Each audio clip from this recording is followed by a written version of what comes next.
Grandpa's 85th birthday party was being held in Heritage Manufacturing's executive conference room, the one with floor-to-ceiling windows overlooking the factory floor. For generations of the Morrison family gathered around the mahogany table where my great-grandfather had built his steel fabrication empire into a $150 million operation. I was sitting at the far end of the table wearing my usual family gathering outfit, a simple navy dress from Target and flats I'd bought on clearance. My job as a night shift quality inspector at a competing manufacturing plant wasn't exactly the kind of position that impressed the Heritage Manufacturing dynasty. The celebration was in full swing. Cousin Marcus, who served as Heritage's chief operating officer, had just finished his toast about Grandpa's vision and business legacy. The whole family was feeling nostalgic about the company that had supported 3 generations of Morrisons. "Look around this room," Marcus said, gesturing toward the framed photos of Heritage's facility expansions over the decades. "This is what real entrepreneurship looks like. Grandpa started with nothing and built an empire." My cousin Jessica, Heritage's vice president of sales, raised her wine glass. "To 4 generations of Morrison innovation. To the family members who understood that building wealth requires courage and vision." Everyone toasted enthusiastically. My Uncle David, Heritage's CEO, beamed with pride as he looked around the table at his children and grandchildren who'd all found their place in the company hierarchy. Then Marcus's gaze fell on me and his expression shifted slightly. "Of course," he said, "not everyone in the family chooses the entrepreneurial path. Some people prefer simpler work." The table turned to look at me. I was cutting my birthday cake into precise, small pieces, letting their attention wash over me like background noise.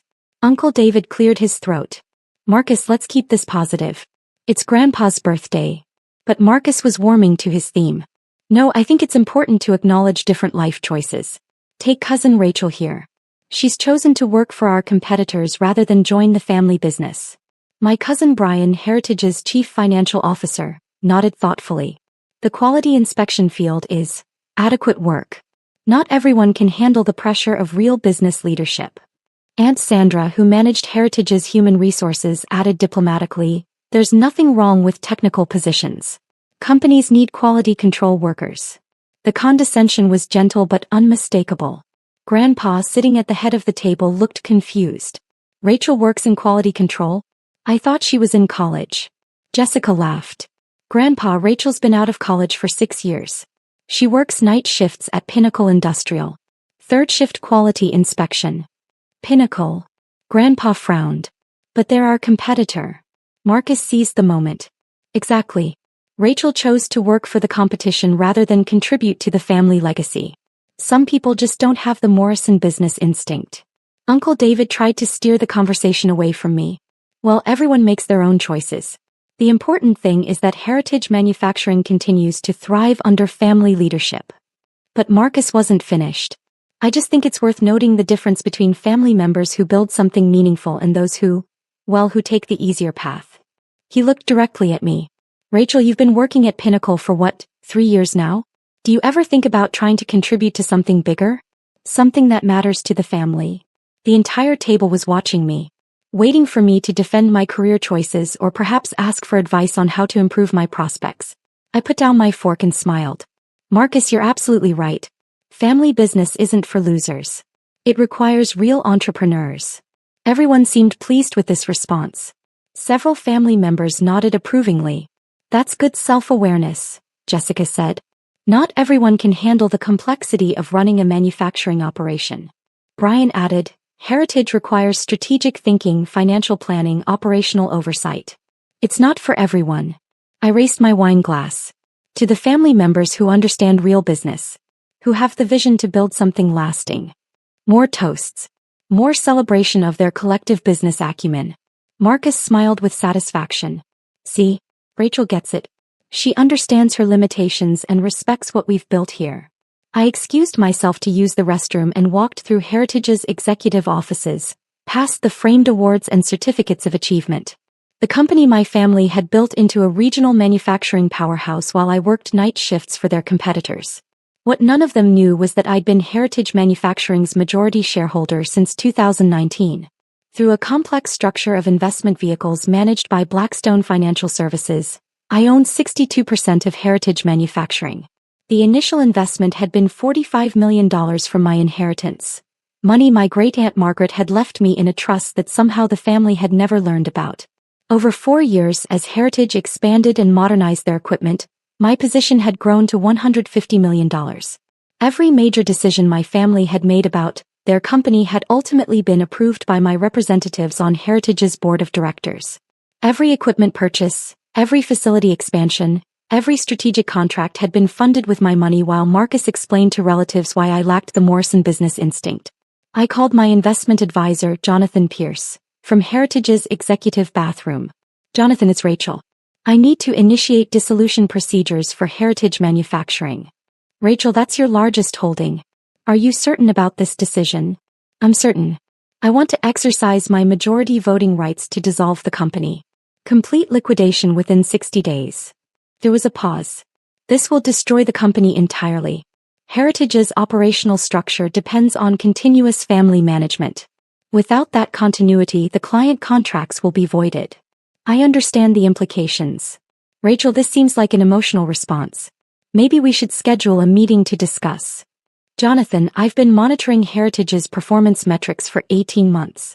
Their operational efficiency has declined 20% since 2021. They're using outdated equipment because family members resist technology upgrades. Customer satisfaction scores have dropped across all product lines. They're running the company like it's still 1985. This was all accurate. While my family celebrated their business heritage, they'd been making increasingly poor operational decisions. Too much resistance to modernization, too little investment in efficiency improvements, too many family members in positions they weren't qualified for. If you're certain, Jonathan said, I'll begin the dissolution process. The board will be notified Monday morning. Perfect. And Jonathan? Make sure the documentation clearly identifies that this decision comes from Meridian Holdings. I want the board to understand exactly who's been funding their operations. Meridian Holdings. Margaret Holdings, named after my great-aunt who'd left me the inheritance. A little tribute I'd been enjoying privately for 4 years. I returned to the conference room where dessert was winding down and coffee was being served. The family was discussing Heritage's bright future. The expansion into automotive parts manufacturing is going to be transformative, Brian was saying. We've identified 3 major contracts for the next fiscal year. Uncle David nodded enthusiastically. Heritage has the reputation and infrastructure to dominate that market segment. I sat down and sipped my coffee while they planned their company's continued growth with money that would disappear in approximately 72 hours. My phone buzzed with a text from Jonathan. Board notification scheduled for 9 a.m. Monday. Expect immediate response. The birthday party concluded around 9 p.m. with the traditional tour of Heritage's factory floor. 85 family members walked through the manufacturing facility, past the steel-cutting equipment and assembly lines that represented 4 generations of Morrison achievement. I stood near the back of the group, next to my cousins who managed various aspects of the business they thought they controlled. Grandpa led the tour with obvious pride, explaining the evolution of Heritage's manufacturing processes over the decades. This company isn't just about profit, he said. It's about family legacy. It's about building something that lasts. Marcus walked beside him, adding commentary about Heritage's future growth potential. We're positioned to double our revenue over the next 5 years. The Morrison family knows how to build sustainable wealth. I listened to their plans while calculating the timeline for Heritage's dissolution in my head. Monday morning, I was beginning my night shift at Pinnacle Industrial when my phone started ringing. Uncle David. I let it go to voicemail. Then Marcus called. Then Jessica. By Tuesday afternoon, I had 17 missed calls and 23 text messages. Uncle David's voicemail. Rachel, something catastrophic has happened. Our majority shareholder has voted to dissolve Heritage Manufacturing. I don't understand what's going on, but we need an emergency family meeting. Marcus's text. Have you heard about Heritage? Someone called Meridian Holdings just voted to shut down the entire company. We're trying to figure out who they are. Jessica's voicemail. Rachel, I know you work for our competitors, but this affects the whole family. Heritage is being dissolved by an investor we've never heard of. I deleted the messages and continued with my quality inspection work. The automotive parts one was checking had been manufactured by Heritage's main competitor, a company that would likely benefit from Heritage's dissolution. Wednesday evening, while I was reviewing production specifications, My phone buzzed with an emergency text from Uncle David. Emergency family meeting Thursday 7 p.m. at Heritage offices. Company dissolution crisis. All family members must attend. I typed back, I'm working Thursday night. Can't make it. He responded immediately, this is about Heritage Manufacturing, Rachel. The family legacy. This is more important than your shift work. I'm not part of Heritage Manufacturing, remember? Marcus said the family business isn't for losers like me. He didn't respond to that. The emergency meeting happened without me, but I got updates throughout the week from various family members who couldn't understand why I wasn't more concerned about Heritage's situation. Mom called Thursday morning. Rachel, your Uncle David is devastated. Apparently some investment company called Meridian Holdings owned most of Heritage and just voted to shut everything down. No warning, no negotiation. That sounds complicated, I said. I'm sure Uncle David will figure something out. He's very good at business. But they're talking about liquidating everything. The equipment, the facilities, the client contracts. For generations of work, just gone. I thought about how to answer that. Maybe the investor had reasons we don't understand. Friday, Marcus called. Rachel, I know you're not involved in Heritage's operations, but do you know anyone who might be interested in buying manufacturing equipment? We're going to lose everything unless we can find emergency funding. I don't really move in investment circles, Marcus. I'm just a quality inspector, remember? Right, but maybe through Pinnacle? Maybe some of their suppliers need equipment. I almost laughed. I'll keep an ear out. The following week, Brian called with desperation in his voice. Rachel, I'm going to ask you something that might sound insane. Meridian Holdings. The initials are MH. Your great-aunt's name was Margaret. Margaret Holdings. Is there any chance? I mean, this is going to sound crazy, but is there any chance you know something about this company? I was quiet for a long moment. Brian, that does sound crazy. Where would I get $150 million to invest in manufacturing companies? I know. It's just that the timing is so strange. The dissolution vote happened 3 days after Grandpa's birthday party, right after Marcus made those comments about your career choices. You think I destroyed the family business because Marcus hurt my feelings? No, of course not. I told you it was insane. But the board records show that Meridian Holdings has been Heritage's majority shareholder for 4 years. 4 years, Rachel. They've been controlling our company this entire time and we never knew it. That is strange. And they never participated in board meetings. Never communicated with management. Just watched. Like they were waiting for something. I didn't respond immediately. Rachel, is there anything you're not telling us about your financial situation? I looked around my small apartment at the simple furniture and basic electronics. The apartment that cost me $900 a month while I had $73 million sitting in various investment accounts after Heritage's liquidation. Brian, you heard Marcus at the birthday party. I lack the Morrison business instinct. Why would you think I'd be capable of secretly controlling a manufacturing company? Because whoever did this would have to be very smart. And very patient. And very strategic. 2 weeks later, Heritage Manufacturing ceased operations entirely. Without Meridian Holdings' continued support, they couldn't maintain contracts with their major clients. The facility was sold to Pinnacle Industrial, who modernized the equipment and hired many of Heritage's former employees at higher wages. The family was devastated. Uncle David had to declare personal bankruptcy. Marcus, Jessica, and Brian all lost their executive positions and had to find work with other companies. Several family members lost their retirement savings that had been tied up in Heritage stock. Grandpa took it the hardest. He'd spent 60 years building Heritage into a regional manufacturing leader, and watched it disappear in 60 days. Dad called me 3 times during this period, each conversation more confused than the last. Rachel, I don't understand how this happened. Heritage was profitable. They had solid contracts. They had family management. Maybe the investor had different priorities, I suggested. But who votes to dissolve a profitable manufacturing company? It doesn't make financial sense. I wouldn't know, Dad. I don't understand business complexity, remember? The final conversation came 6 weeks after Grandpa's birthday party. Rachel, I need to ask you something directly, and I want you to be completely honest with me. Okay. At the birthday party when Marcus was talking about your career, when he said family business wasn't for losers like you, how did that make you feel? I thought carefully about how to answer. Dad, Marcus has been saying things like that about my career for years. If I got upset every time a family member dismissed my potential, I'd never stop being upset. But this time was different. This time was in front of Grandpa. In front of everyone. It was. And 3 days later our mystery investor destroyed the company. Coincidences happen. There was a long silence. Rachel Meridian Holdings. MH Margaret's initials. I noticed that too. Margaret left you money in that trust fund. Money the family never talked about because it was substantial. She left me some money, yes. How substantial, Rachel? I walked to my window looking out at the Pinnacle Industrial Facility where I still worked night shifts. In the distance I could see the empty Heritage Manufacturing building with for sale signs in the windows. Dad, what are you asking me? I'm asking if you're Meridian Holdings. Dad, if I were Meridian Holdings, that would mean I'd spent 4 years secretly funding the family business while Marcus told everyone I was too stupid to understand entrepreneurship. Yes. That would mean I sat through dozens of family gatherings listening to him mock my career while I was actually the person paying his salary. Yes.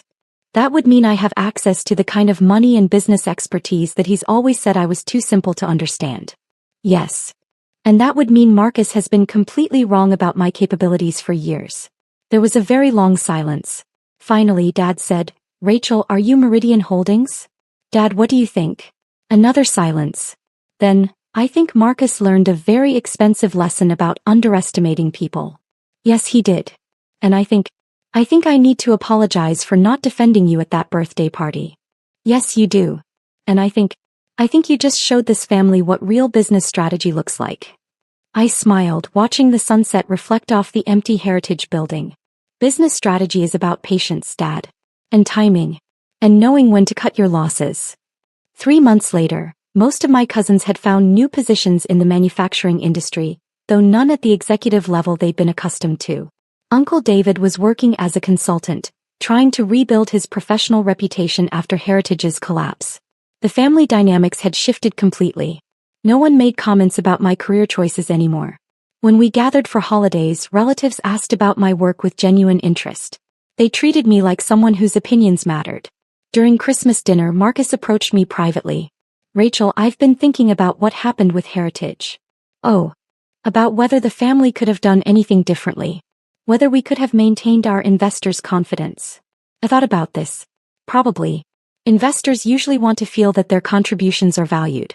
They want to know that management respects all stakeholders. Instead of dismissing some people as losers. Marcus nodded slowly. Good investors are hard to find. Smart money doesn't just disappear without reason. Usually not. So if a family had an investor who'd been supporting them for years, they should probably treat everyone connected to that investor with respect. Probably. Even if those people seem to have simple jobs on the surface. Especially if those people seem to have simple jobs on the surface. We stood in comfortable silence for a while. Finally, Marcus said, Rachel, I don't know if you'll ever tell me the complete truth about what happened with Heritage. Maybe someday. But I want you to know that regardless of what the truth is, I'm sorry for what I said at Grandpa's birthday party. I was wrong to dismiss your potential. I smiled. Thank you, Marcus. And if you ever decide to get involved in business ventures in the future, I hope you'll consider letting me participate. Maybe as someone who listens more and talks less. I thought about this offer. About whether our relationship was ready for that level of partnership. I'll keep that in mind, I said. 6 months later I made my first open investment under my own name. A small precision manufacturing company that specialized in aerospace components. Rachel Morrison, investor and strategic advisor. The owner, Mr. Chin, was surprised when I offered to help fund his expansion. Are you sure you understand the manufacturing business? It's quite complex. I smiled. I have some experience with quality control. The company thrived under improved management and expanded to include contracts with 3 major aerospace companies. Mr. Chin often told colleagues that his success was due to finding the right investor at the right time. Someone who understood manufacturing from the ground up, he'd say. Someone who knew how to evaluate quality and efficiency. And sometimes when family members visited the facility, I'd catch them watching me discuss production specifications with Mr. Chen's engineers.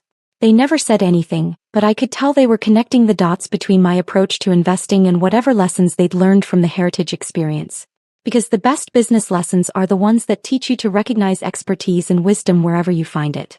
Even in the people you thought you understood completely. especially in the people you underestimated completely.